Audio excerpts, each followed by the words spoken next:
আমাদের রাষ্ট্র পরিচালনার দায়িত্বে যারা নিয়োজিত, পলিসি মেকিং যারা করেন, রাষ্ট্র আজকে তুমি নীরব কেন? শিক্ষক কেন আজকে তৃতীয় শ্রেণীর কর্মচারী? আজকে এই প্রশ্ন, আজকে আমাদের কষ্ট হয়।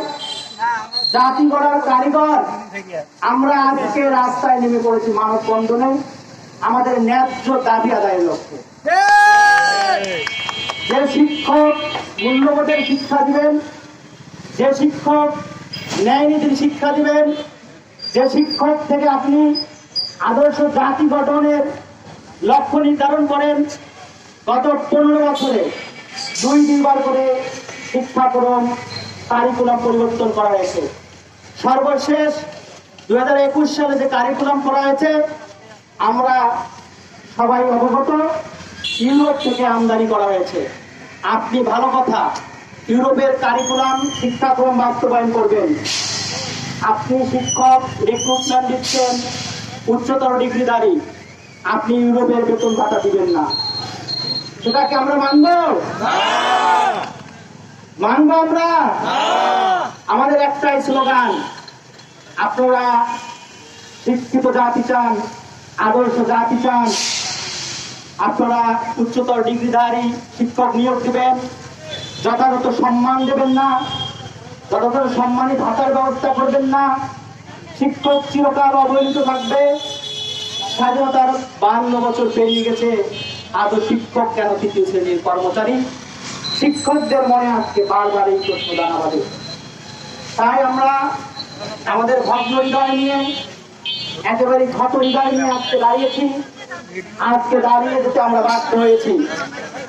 সংগ্রামী শিক্ষকবৃন্দ, উপস্থিত প্রিন্ট ও ইলেকট্রনিক মিডিয়ার সংবাদকর্মী ভাইরা, সংবাদ মাধ্যম হচ্ছে জাতির চতুর্থ স্তম্ভ। আজকে সংবাদ মাধ্যমের মাধ্যমেই এই জাতির এই অবস্থা সুন্দরভাবে আপনারা প্রচার করে যাচ্ছেন আমাদের বিভিন্ন উপজেলার মানববন্ধনের খবরগুলো। তাই সংবাদকর্মী ভাইদের আমরা আন্তরিকভাবে কৃতজ্ঞতা এবং ধন্যবাদ জ্ঞাপন। বলতে পারেন যে প্রাথমিক শিক্ষক কি জানে, এ কথা মনে হয় বলতে পারবেন না। পীরগাছা উপজেলার শিক্ষা প্রশাসন থেকে শুরু করে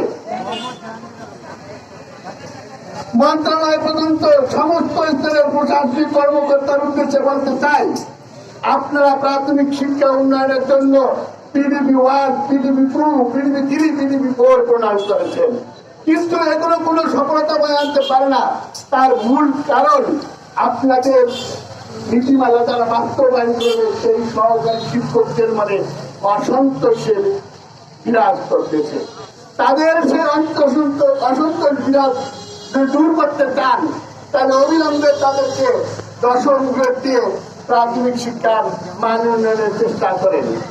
আমরা জানি শিক্ষার ভিত্তি রচিত হয় প্রাথমিক বিদ্যালয়ে।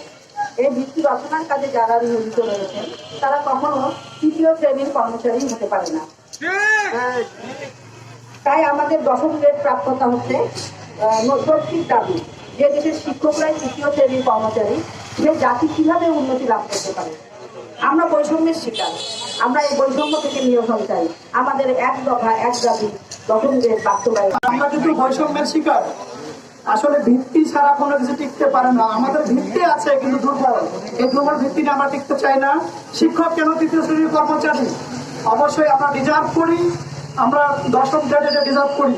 আমরা এই আমাদের বক্তব্যের মাধ্যমে, আমরা এই পীরগাছা উপজেলার মাধ্যমে সারা দেশকে জানিয়ে দিচ্ছি 10ম গ্রেড আমাদের ন্যায্য দাবি, এটা মানবতার। আপনারা বক্তব্যে বসেছেন আমাদের দ্বারা, যদি আমাদেরকে হেয় প্রতিপন্ন করে রাখা হয় তাহলে এই দেশের উন্নয়ন কোথায় হবে আমার জানা নেই। সেক্ষেত্রে আমাদের যৌক্তিক দাবির অধিকারটা প্রতিফলন করার জন্য সম্মানিত প্রধান উপদেষ্টা মহোদয় এবং প্রাথমিক গণশিক্ষা মন্ত্রণালয়ের নিকট আবেদন করছি, আমাদের এই অধিকার, ন্যায্য অধিকার ফিরিয়ে দেন, দিয়ে আমাদের জাতিকে উন্নতি এবং উন্নয়নের শিখরে পৌঁছানোর সুযোগ সেক্টরে আছে যারা একই শিক্ষাগত যোগ্যতা দ্বিতীয় শ্রেণী তারা পদমর্যাদা, কিন্তু শিক্ষক আমরা দেশ স্বাধীন হয়েছে, কিন্তু আমাদের ওই ব্রিটিশরা যেটা করে গেছে আর কি, ওই অবস্থা আমরা ব্রিটিশের মতো এখনো দেশ পরাধীন আছে, শিক্ষকরা পরাধীন আছে, শিক্ষকরা শুধু স্বাধীন হয়নি। আমি আশা করব প্রধান উপদেষ্টার কাছে দৃষ্টি আকর্ষণ করব যে আমাদের শিক্ষকদের আমাদের প্রাণের দাবি, আমাদের দশম গ্রেড বাস্তবায়ন করার জন্য আসসালামু আলাইকুম। দশম গ্রেড উপলক্ষে স্মারকলিপি উপলক্ষে আজকে যে আয়োজন, এই আয়োজনে আমরা পীরগাছা থানার সকলে উপস্থিত হয়েছি। আমাদের এটা সবারই প্রাণের দাবি এবং ন্যায্য দাবি বললেই হবে, এটা আমাদের অধিকার। আসলে আমাদের সব যোগ্যতাই আমাদের মাঝে আছে, কিন্তু আমরা বৈষম্য শিকার।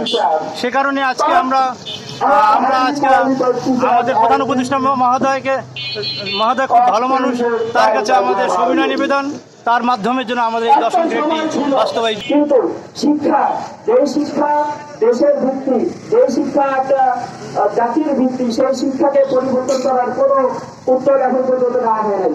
65,000 প্রাইমারি স্কুল রয়েছে এবং এই স্কুলগুলোতে যদি 100 জন করে স্টুডেন্ট থাকে, প্রায় 65 লাখ শিক্ষার্থী পড়াশোনা করে।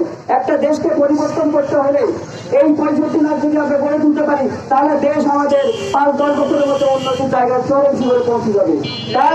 তাই অন্য সব কিছু সংস্কার করার আগে আমাদের এই শিক্ষাকে সংস্কার করে এই প্রাথমিক শিক্ষাকে সংস্কার।